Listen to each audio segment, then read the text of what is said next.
La vez pasada estuvimos viendo, creo que el número 833 fue el último, que estuvimos viendo sobre la Iglesia Católica y cómo se dividían las diócesis y las parroquias, y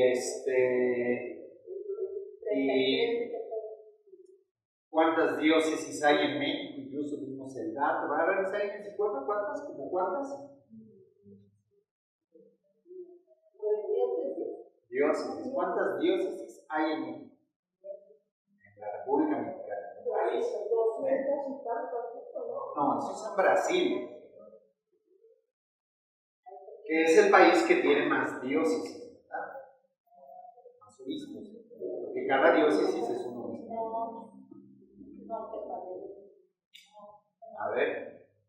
No recuerdo el número exacto, pero son 19 arquidiócesis, ok, pero ¿cuántas diócesis en total? En la República Mexicana no recuerdo si son 72 o 73. Eso, ¿verdad?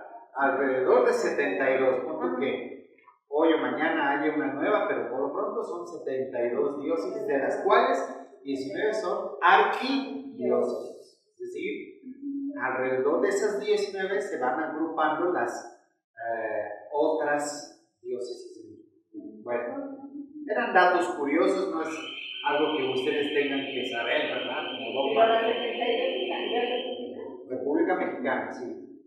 Es como por ejemplo la diócesis de Cuernavaca, la diócesis de Azcapotzalco, la diócesis de Xochimilco, la arquidiócesis de Acapulco, la arquidiócesis de Chihuahua, en fin, bueno, ahí están.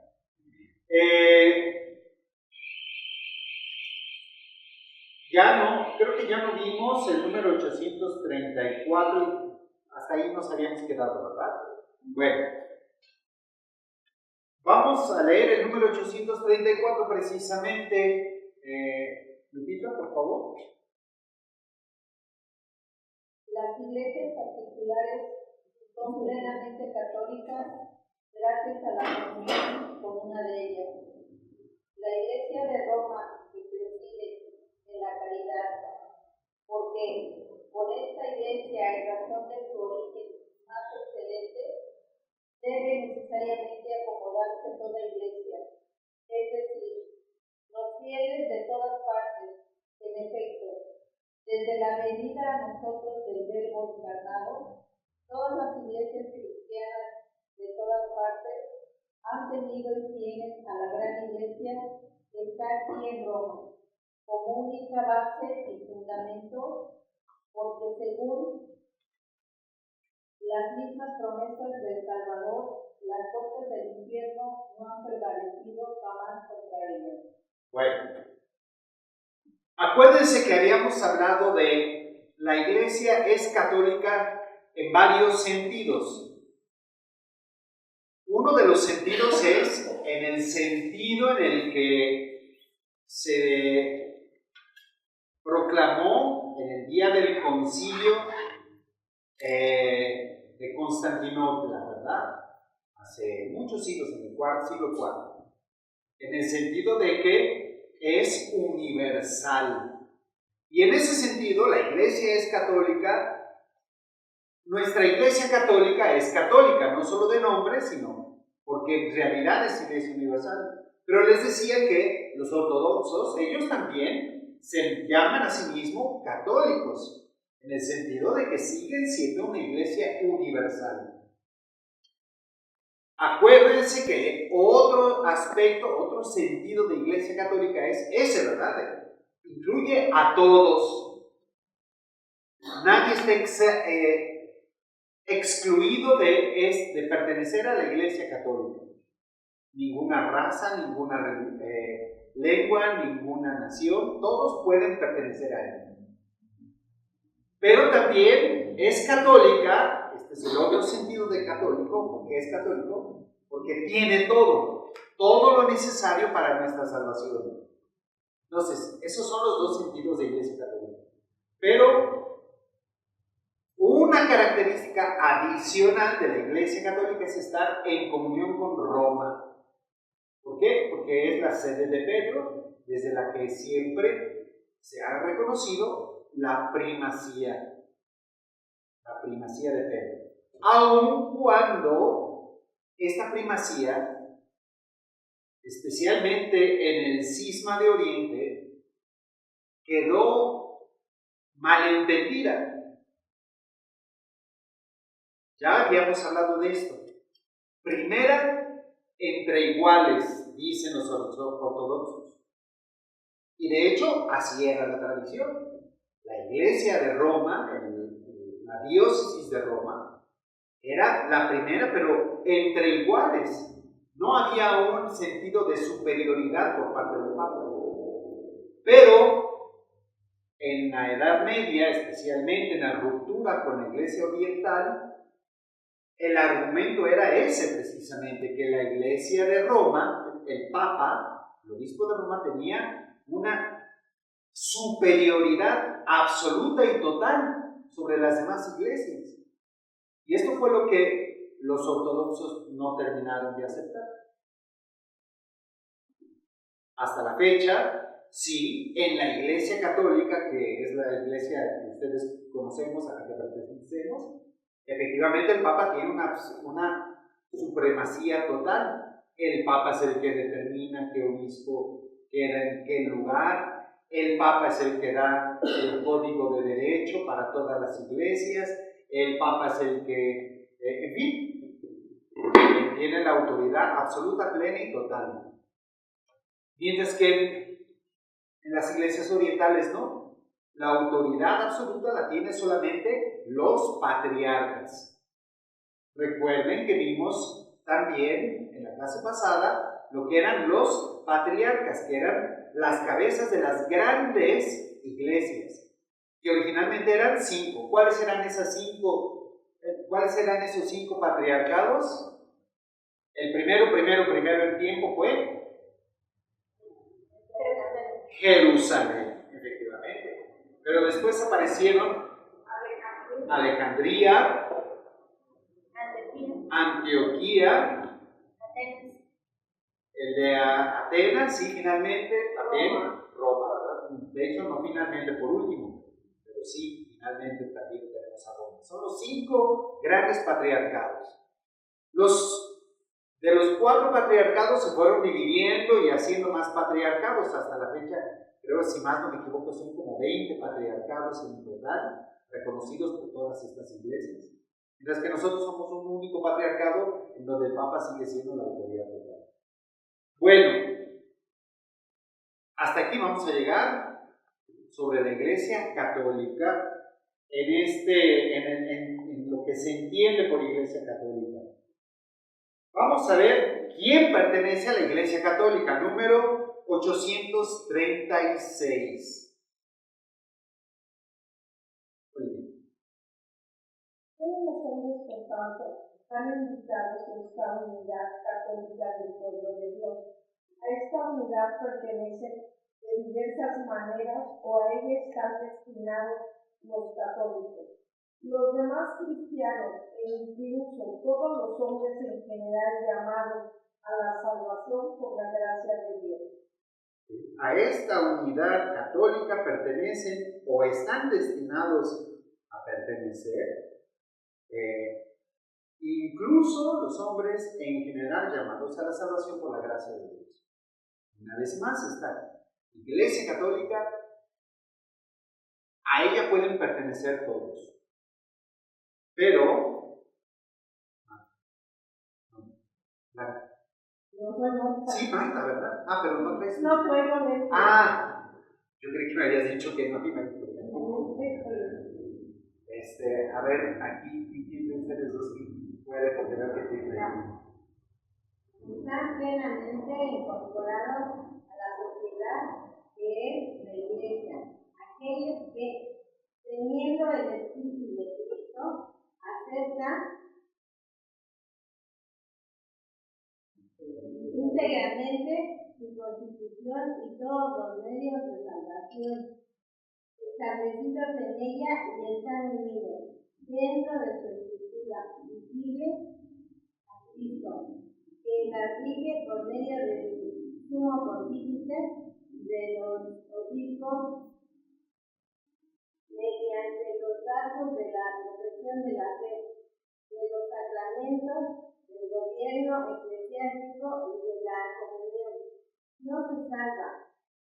cambio, el que no pertenece en el amor. Permanece. Permanece en el amor, aunque esté incorporado a la iglesia, porque está en el seno de la iglesia con el cuerpo, pero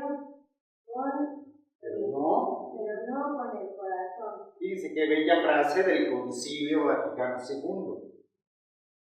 O sea, están llamados a la salvación a todos los que pertenecen a la Iglesia Católica, unidos por todos estos medios, ¿verdad? Los sacramentos, el gobierno eclesiástico, etc. Pero dice, pero no se salva el que no permanece en el amor, aunque esté incorporado a la Iglesia. Entonces, todos los que quieran pueden permanecer ser incorporados en la iglesia para recibir los sacramentos y los medios de salvación, pero no se salva quien no vive en el amor. ¿Sí? Esto lo dice el Concilio Vaticano II. Número 838. Ahora tú. La iglesia se siente unida por muchas razones con todas las estructuras del nombre de cristianos, causa de bautismo, aunque no profesan la fe en su intimidad, no se conserva la unidad de la comunión bajo el sucesor de Pedro. Los que creen en Cristo y han recibido usualmente los hijos están en una cierta comunión, aunque no profesan. En la Iglesia Católica, en las iglesias ortodoxas, esta comunión de ustedes es tan profunda que falta muy poco para que alcance la plenitud de la comunión, recibe una celebración común de la Eucaristía del Señor. Bueno, entonces, aquí hay una frase que también habría que subrayar. La iglesia se siente unida por muchas razones a todos los que se honran con el nombre de cristianos a causa del bautismo. Fíjense qué planteamiento tan distinto. La iglesia se siente unida a todos los que son bautizados. No habla, no pone el acento en los que están, los protestantes no pertenecen a la iglesia. Ya el planteamiento no es ese. El planteamiento es, nos sentimos unidos a todos aquellos que tienen el bautismo en Cristo. Ya sea anglicano, ortodoxo, o ya sea luterano, calvinista, anglicano, presbiteriano. Si tenemos un bautismo común, nos sentimos unidos. Y esto refleja el espíritu del Concilio Vaticano II, que ya deja a un lado los ataques que fueron tan típicos durante los otros 5 siglos después del Concilio de Trento. Claro, estando reciente la separación, pues obviamente los ataques estaban duros. Es como en el matrimonio, ¿verdad? Los que se divorcian, recién divorciados, no se pueden ver ni en pintura, y es un ataque continuo, pero ya conforme pasan los años, se van tranquilizando y se dan cuenta de que, pues bueno, quizás hasta la regaron, ¿verdad? Bueno, lo mismo aquí. Antes sí, la actitud hacia los protestantes era de mucho rechazo. Incluso todavía hasta la fecha, especialmente en algunos lugares del país y en unos ambientes católicos, todavía hay ese rechazo a los protestantes. Pero ya no es el espíritu del Concilio Vaticano II. También es cierto que hay protestantes que hasta la fecha siguen teniendo una actitud de rechazo, de batalla contra nosotros. Hay otros que no, que ya también comprendieron que, a ver, ¿para qué están andando peleando? Si no tenemos que pelear entre nosotros, sino contra el enemigo está afuera, no adentro, ¿verdad? Bueno, vamos a ir ahora a la iglesia y los no cristianos. Número 839. Leti. Los que todavía no han recibido la también están ordenados al pueblo de Dios. La relación de la iglesia con el pueblo de Dios. La iglesia, pueblo de Dios, en la nueva alianza, al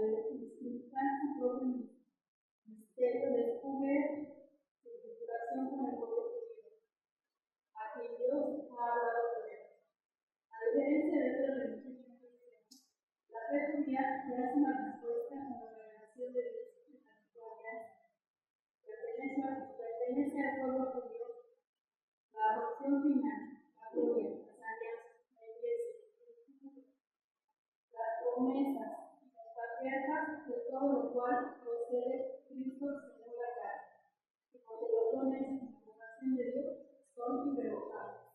Bueno, entonces, relación de la iglesia con el pueblo judío. Fíjense que ahí también hay un cambio. Antes del Concilio Vaticano II, en la vigilia pascual, había una oración que decía, bueno, no sé si recuerdan la vigilia pascual, ¿verdad? Esta liturgia larga en la noche que hacemos el sábado santo en la noche. Hay un momento en que hacemos unas oraciones muy largas, que hasta a veces se pone uno de rodillas, de pie, de rodillas, de pie. Son 11 peticiones. Una de ellas es por el pueblo judío. Antes, esa oración decía por los pérfidos judíos. Esa era la mentalidad de la iglesia. Estamos hablando de las herencias medievales, ¿verdad? La mentalidad de la iglesia hacia los judíos. Hoy, por supuesto, que fue erradicado eso, nada de pérfidos judíos. Son la religión no cristiana con la que más nos sentimos unidos, tenemos en común la alianza, la legislación, culto, promesas, los patriarcas, de donde finalmente procede Cristo. Así es que tenemos mucho en común.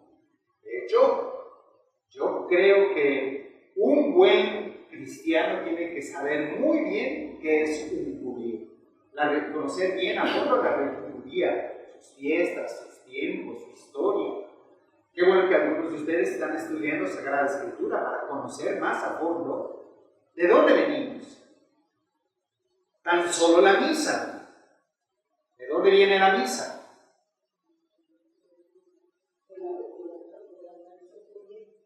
Pero concretamente, ¿de qué? ¿La misa de dónde viene? ¿De dónde viene la misa? ¿Cuál es el origen judío de la misa?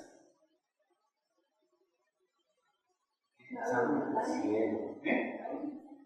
Bueno, la última cena, pero esa última cena, ¿de dónde viene? Cuando Dios habla con los profetas, ¿Qué conmemoración? ¿Qué conmemora? la última cena. Bueno, la última cena es de donde nace la misa católica, pero esa última cena la celebró Jesús como conmemoración ¿de qué? No, si todavía no moría resucitado. ¿La orden sacerdotal? No.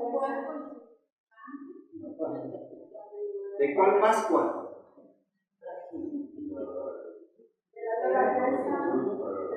¿La Pascua de Jesús? No. A ver, ahora sí, Flor. El Pesaj, la Pascua judía o el paso del Señor. La Pascua judía, el Pesaj, de cuando el ángel exterminador pasó matando a los primogénitos de Egipto. Y eso logró la liberación de Egipto. De ahí viene donde tenían que poner la sangre en los dinteles de las puertas. ¿Okay? Entonces, ¿está bien? Es importantísimo que como cristianos conozcamos muy bien lo que es un judío.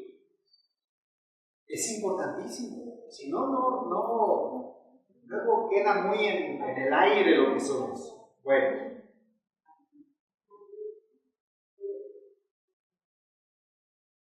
Vamos al número 841.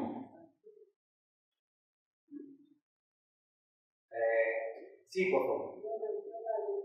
841. Sí, nos vamos a saltar. Las relaciones de la Iglesia con los musulmanes. El ciclo de salvación comprende también a los que reconocen al Creador. Entre ellos están, ante todo, los musulmanes que profesan tener la fe de Adán y ahora conocen al Dios único y misericordioso que juzgará a los hombres a todo el mundo. Muy bien. conviene hacer la pregunta, ¿en qué creen los musulmanes? ¿Qué es el Islam? ¿Qué saben del Islam? Es una escritura que habla de era escritura,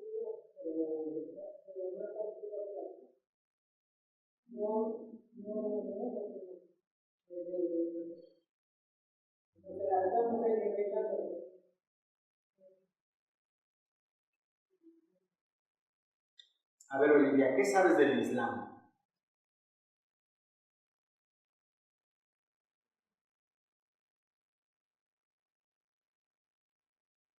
Nada. Ok. Es una religión. Bueno, es una religión, pero ¿de qué consiste? ¿Qué dice? Son radicales. Bueno, esa es una forma, porque radicales también los cristianos han sido radicales, mandando a la hoguera a los herejes. Pero ¿qué es esa tradición? ¿Qué es un musulmán? A ver allá, ¿qué es un musulmán? Es el signo de salvación. A ver. Si tu nieto te pregunta, bueno, ¿qué es un musulmán? Creen en un solo Dios. Ok. Algo básico en un musulmán. Pero también nosotros creemos en un solo Dios, los judíos también. ¿Qué es lo?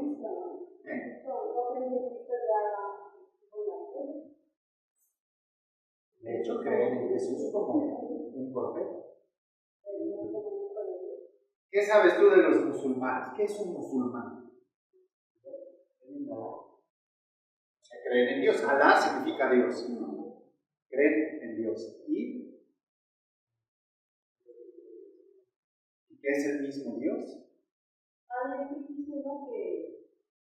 vamos a tener la fe de Abraham y al final adoramos al mismo Dios. Y ahora nosotros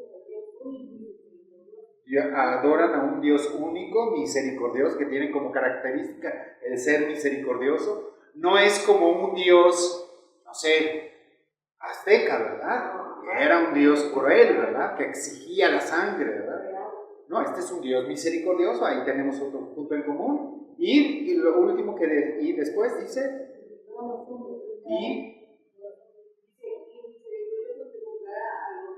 y juzgará al final de los tiempos. A ver, Flor, ¿qué sabes del Islam? El Islam es una de las 3 religiones abrámicas, es decir, que reconocen a Abraham como un patriarca. Así es. Ellos reconocen también a Cristo como un profeta y reciben su sagrada escritura de una revelación del ángel Gabriel. A diferencia de nosotros, que nuestra sagrada escritura es inspirada, cuyos autores son humanos, al mismo tiempo inspirados por el Espíritu Santo, el ángel Gabriel dictó al profeta Mahoma con punto y coma su Corán, la sagrada escritura. Por lo tanto, no es inspirada, es directamente de Dios. Sin embargo, compartimos con ellos que veneramos al mismo Dios, creemos en un juicio final, es decir, una esperanza escatológica, y también tenemos el reconocimiento de ciertos santos, de ciertas cortes divinas, pero ellos reconocen a su profeta por excelencia como Mahoma. Ok. Mahoma, hacia el año 610,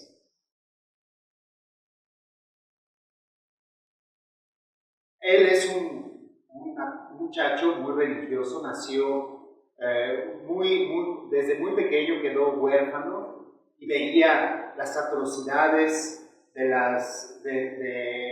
los ricos contra los pobres y sobre todo, allí en la Meca donde él nació, cómo los sacerdotes de las distintas religiones explotaban a la gente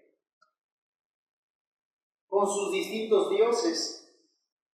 Como eran politeístas, eran distintas tribus, distintos dioses, cada uno exigía la cuota para su dios, ¿no? Entonces, una religión dinerera, explotadora, donde los ricos estaban permitidos a explotar a los pobres. Siempre los grandes creyentes reaccionan ante el dolor, la miseria humana, y él comienza a tener esta visión en la que el ángel Gabriel le revela, ¿verdad?, que tiene como misión extender la religión del único Dios. Y efectivamente Mahoma se pone a anunciar este mensaje de parte del ángel Gabriel. A lo largo de su vida va reteniendo revelaciones que van siendo escritas en el Corán. Logra finalmente extender su religión, acabando con todas las religiones politeístas que existían, no solo en la Meca, sino en toda la región arábiga. ¿Cuáles son los principios fundamentales del Islam? Bueno, primero que nada, como decíamos, un único Dios. Esta es una de las principales, el dogma fundamental de la religión musulmana. Que nosotros decimos también, creo en un solo Dios, pero tres personas. Ellos no creen en la Trinidad. Nosotros, este es nuestro dogma fundamental, la Trinidad, ¿verdad? Tres personas son un único Dios. Segundo, Dios ha hablado a través de profetas. Empezando por Abraham, continuando por Moisés, Jesús y, por supuesto, el más importante para ellos, Mahoma. Entonces, los profetas que juegan un papel importantísimo en el mensaje del Islam. Tercero, este mensaje está consignado, sí, en la Biblia, pero sobre todo en el Corán, que para ellos es el más sagrado de todos los textos. Si bien la Biblia es importante para ellos, el más importante es el Corán. Este Corán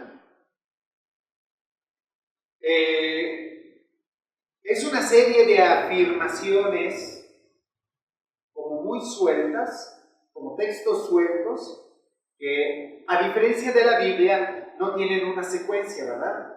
El libro del Éxodo nos narra la historia de Moisés y de cómo liberó y luego cómo peregrinaron, o el Evangelio de Marcos, ¿verdad? Nos dice cómo Jesús inició a las orillas del lago de Galilea, fue predicando, que enseñaba hasta que murió y resucitó. No, o las cartas de Pablo, ¿verdad? Donde Pablo va haciendo una cierta argumentación y con un hilo va diciendo cosas a las comunidades, dando una catequesis. No, el Corán no es así. Son afirmaciones que a Mahoma se le van dando, según él, por revelación divina, ¿no? Y las va anotando. Entonces, no, cuando uno lee el Corán, dice, ay, salta de una a otra cosa, ¿verdad? No es como la Biblia.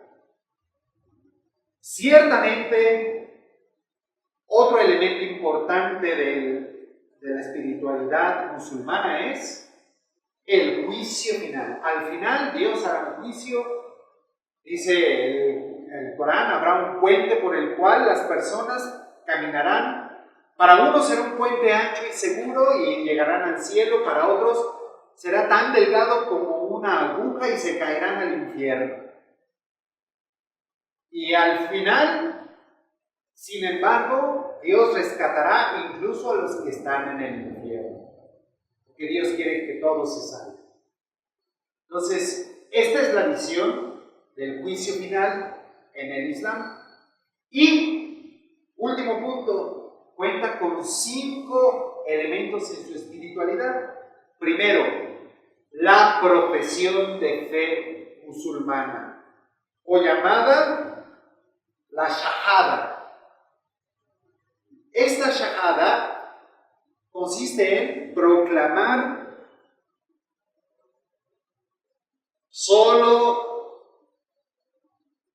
no hay otro Dios que Alá y Mahoma es su profeta. Esa es la Shahada. No hay otro Dios que Alá y Mahoma es su profeta. Esto es lo que los musulmanes tienen que repetir y profesar, así como lo decimos nosotros: creo en un solo Dios, Padre Todopoderoso, creador del cielo y de la tierra. O las profesiones de fe más elementales, ¿verdad? Como la de Santo Tomás, Señor mío y Dios mío. O la de Pedro, tú eres el Mesías, el Hijo de Dios. Ellos, su profesión de fe es: no hay otro Dios que Alá y Mahoma es su profeta. Esa es la Shahada. Luego, tres aspectos que vienen de hecho en el Evangelio. ¿Recuerdan ustedes la lectura del miércoles de ceniza? A ver, ¿quién de ustedes recuerda lo que se lee el miércoles de ceniza? El Evangelio que se lee el miércoles de ceniza. Está difícil porque casi nunca nos ponemos a verlo, pero... A ver, Flor, ¿tú recuerdas? Recuerdo la primera lectura. No, el Evangelio. Les doy una recordadita a ver si por ahí aparece. Y tu Padre que ve en lo secreto te recompensará. La instrucción sobre el ayuno. Instrucción sobre El ayuno, la oración y la penitencia. limosna. ¿Recuerdan ustedes? Decía Jesús: cuando tú vayas a hacer oración, no hagas como los hipócritas que se ponen enfrente de las plazas y gritan la oración. Tú enciérrate en tu habitación y ahí, en lo secreto, habla con tu Padre. Y tu Padre que ve lo secreto te recompensa. Luego, ¿qué dice acerca de la limosna? Cuando des limosna,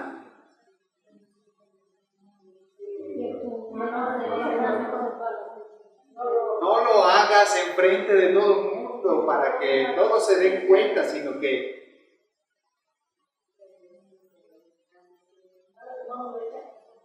lo que hace tu hermano izquierda, para que tu Padre que ve lo secreto, ese sí te recompensará. Y el ayuno, cuando ustedes ayunen, no pongas cara triste, sino que más bien lávate y perfúmate, para que nadie se dé cuenta, sino solo tu Padre que está en el cielo y tu Padre que está en el cielo, que ve lo secreto, te recompensa. ¿Recuerdan eso, verdad? ¿Ya? Eso es el miércoles de ceniza. Bueno, derivado de eso, hay tres preceptos importantes en la espiritualidad musulmana. Primero, quizá el más importante, la oración, salat. 5 veces al día un musulmán se tiene que parar a hacer oración. El precepto de hecho es lavarse la cara, las manos, los pies y después hacer la oración. La oración empieza diciendo Allahu Akbar. Dios es único. Allahu Akbar. Ustedes quizá han oído, está lloviendo. Ustedes quizá han oído o esta expresión Allahu Akbar o la de no hay otro Dios que Alá y Mahoma es su profeta, cuando los yihadistas, los fanáticos musulmanes, se inmolan en sus actos terroristas. Cuando ellos hacen eso, hacen una de estas dos expresiones, o la profesión de fe, o el inicio de la oración, Allahu Akbar. Bueno, para que lo sepan, es así como comienzan su oración. Entonces, ese es el primer pilar de la espiritualidad. Bueno, no, el primero era la profesión de fe. El segundo era la oración. Tercer pilar de la espiritualidad musulmana, el ayuno, el Ramadán famoso.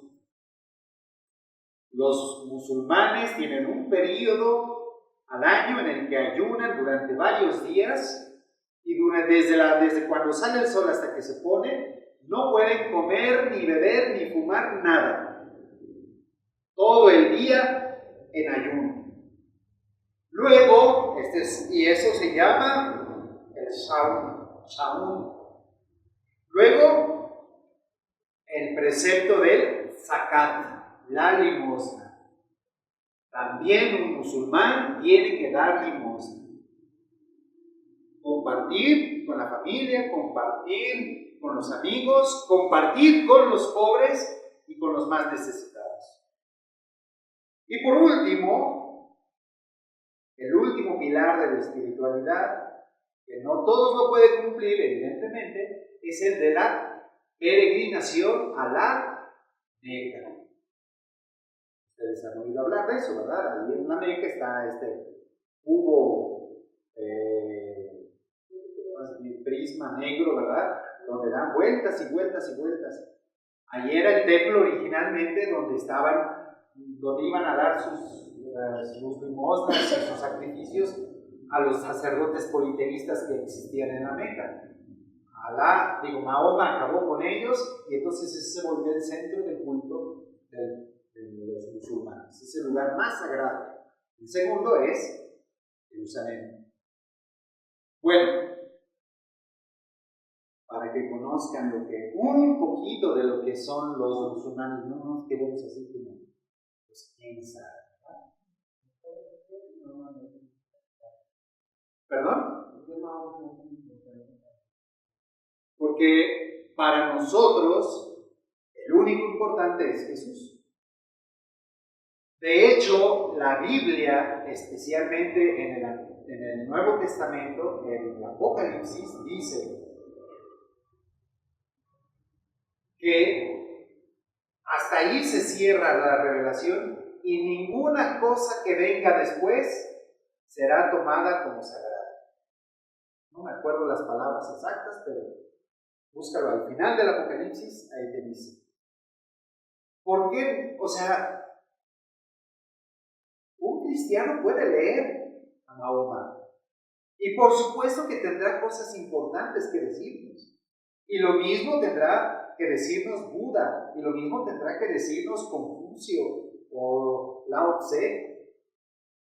Son sabiduría que debemos conocer, como también la sabiduría de Sócrates, ¿sí?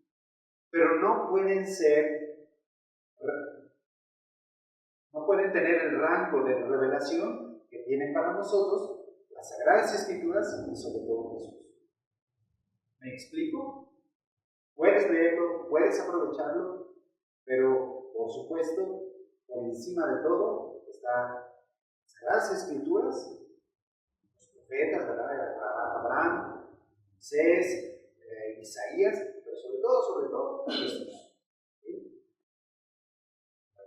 ¿Alguna otra duda, comentario? ¿No? Eso es cierto, ¿verdad? Con trabajos leemos la Biblia. Ay, Dios mío santo. ¿Cómo nos falta leer? Bueno, vamos a continuar ahora con las religiones no cristianas. Número 842. ¿Quién falta por ahí? ¿Quién falta? Flor, por favor. El vínculo de la Iglesia con las religiones no cristianas es, en primer lugar, el del origen y el del fin comunes del género humano. Todos los pueblos forman una única comunidad y tienen un mismo origen, puesto que Dios hizo habitar a todo el género humano sobre la entera faz de la tierra. Tienen también un único fin último, Dios, cuya providencia, testimonio de bondad y signos de salvación se extienden a todos hasta que los elegidos se unan en la ciudad santa. Y continuamos. La Iglesia reconoce en las otras religiones la búsqueda, entre sombras e imágenes, del Dios desconocido pero próximo, ya que es Él quien da a todos vida, el aliento y todas las cosas, y quiere que todos los hombres se salven. Así, la Iglesia aprecia todo lo bueno y verdadero que puede encontrarse en las diversas religiones, como una preparación al Evangelio y como un don de aquel que ilumina a todos los hombres para que al final tengan la vida. Y entonces se complementa, o casi dice lo que te estoy diciendo, ¿verdad?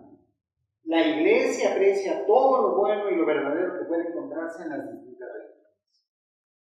Claro que apreciamos y valoramos lo bueno que existe en el Islam, por supuesto. Máxime que tenemos tanto en común. Ellos tienen la Biblia como una preparación al Evangelio, pero finalmente todo eso no es más que preparar al Evangelio.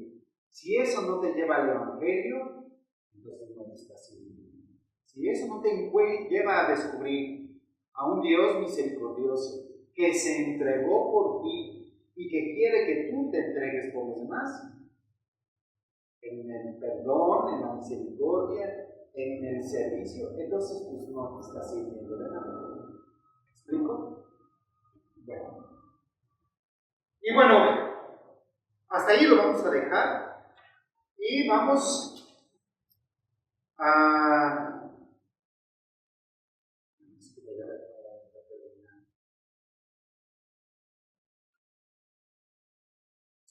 Vamos a tomar el número 846.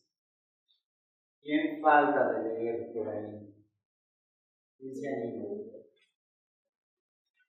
Tú ya leíste, ¿no? A ver, alguien que falta de leer. ¿Cómo entender esta afirmación tantas veces repetida por los padres de la Iglesia? Formulada de modo positivo, significa que toda salvación viene de Cristo, cabeza por la Iglesia que es su pueblo. El santo Simeón, basado en la Sagrada Escritura y en la tradición, enseña que esta Iglesia peregrina es necesaria para la salvación. Cristo, en efecto, es el único mediador y camino de salvación que se nos hace presente en su cuerpo y en la Iglesia. Él, al inculcar con palabras bien explícitas de la necesidad de la fe y del bautismo, confirmó al mismo tiempo la necesidad de la Iglesia en la que entran los hombres por el bautismo como por una puerta. Por eso, no podrían salvarse los que, sabiendo que Dios fundó por medio de Jesucristo la Iglesia católica como necesaria para la salvación, sin embargo, no hubiesen querido utilizar o perseverar en ello. Ok, entonces, esta expresión extra ecclesia nulla salus es una expresión muy fuerte que hoy la Iglesia tiene que reflexionar con más profundidad. ¿Cómo está eso que fuera de la Iglesia no hay salvación? Bueno, primero, y más adelante lo dice el número 847, nada más lo explico. Los que sin podérseles imputar a ellos que no pertenecen a la Iglesia, a ellos no les podemos aplicar eso por la ignorancia. Es decir, a un africano que vive en el centro del desierto de Sahara y que jamás ha oído hablar de Cristo ni de la Iglesia, a ese no se le puede imputar que fuera de la Iglesia no hay salvación. La salvación Dios la da por otros medios.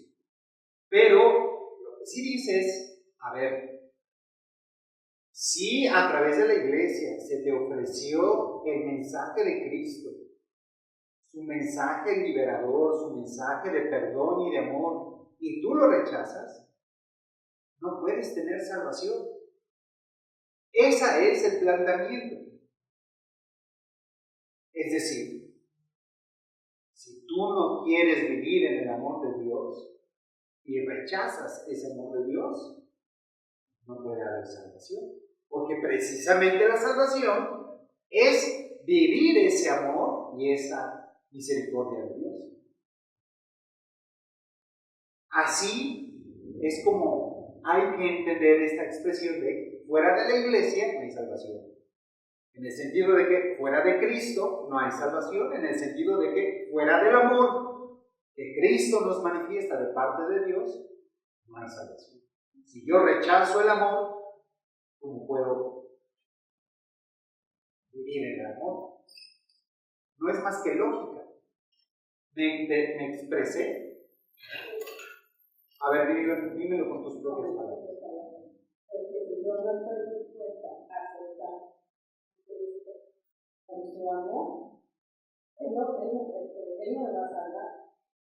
Él no me puede Él no salvar. me puede salvar porque ¿Por qué? yo no estoy aceptando como lo que es la vida de ti y cómo me trata. Y por una razón muy sencilla, por tu libertad. Porque Dios no puede forzarte a la salvación. No puede forzarte a la... Si tú no lo quieres, no te lo da. O sea, o sí te lo da, pero no te obliga a que lo recibas. Tiene mucho que ver con aquel versículo del Apocalipsis que dice, mira, estoy a la puerta y llamo. Si alguien escucha mi voz y abre la puerta, entraré con él y cenaremos juntos, yo con él y él conmigo. ¿Qué dice ese texto? Ahí está tocando. Dios siempre está tocando con su amor a tu puerta. Él no va a abrir la puerta. Está llamando, pero Él no va a abrir la puerta. Él no va a forzar. ¿Puede hacerlo? Claro que sí, pero Él no lo va a hacer. Eres tú quien tiene que abrir la puerta. ¿Me explico? Eso es lo que significa fuera de la iglesia no hay salvación. Si la iglesia te está ofreciendo a Cristo para que entres en su amor y tú lo rechazas, no puede haber salvación. ¿Ok? Ahora sí, ya está bien claro. ¿Y qué va a pasar con todos aquellos que no creen? Pero ¿cuáles que no creen?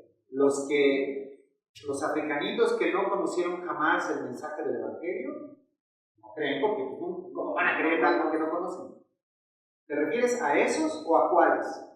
Pues a los que no trabajan en la misa, a los que nunca se confiesan, a los que no hacen. ¿Hablas de los que no creen o los que no practican? Los que no creen.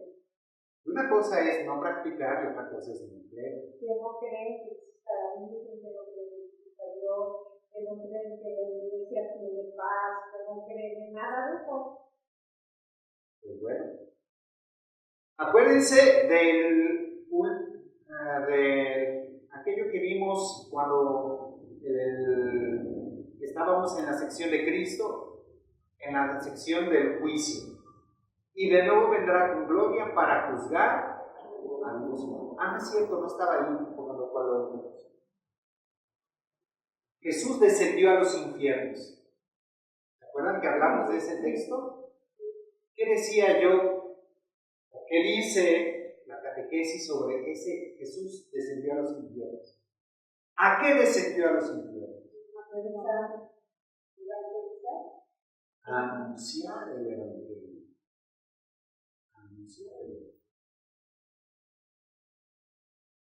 Si en vida no aceptaste a Cristo por las distintas limitaciones que pueda haber, que porque fue mal ejemplo de los sacerdotes, porque tuve un mal testimonio de mi familia, que porque la cultura en la que yo nací era una cultura anticristiana, en fin, hay muchas condicionantes. Pero en el infierno, o en donde está Cristo predicando a los muertos, para mejor decirlo así, donde Cristo está predicando a los muertos, ahí ya no existe eso.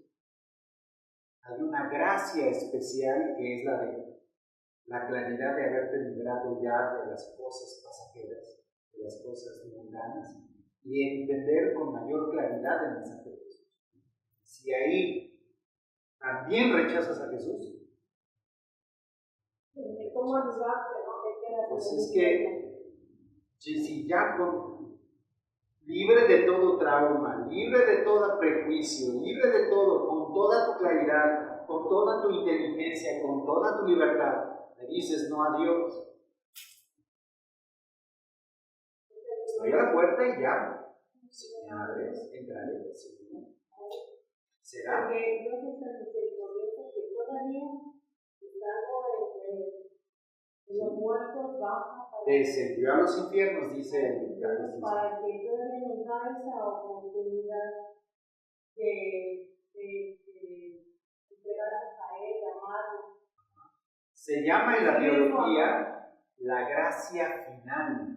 Hay muchos tipos de gracia, la gracia sacramental, la gracia de estado, hay muchos tipos de gracia, ¿verdad? Muchos tipos de dones que Dios da.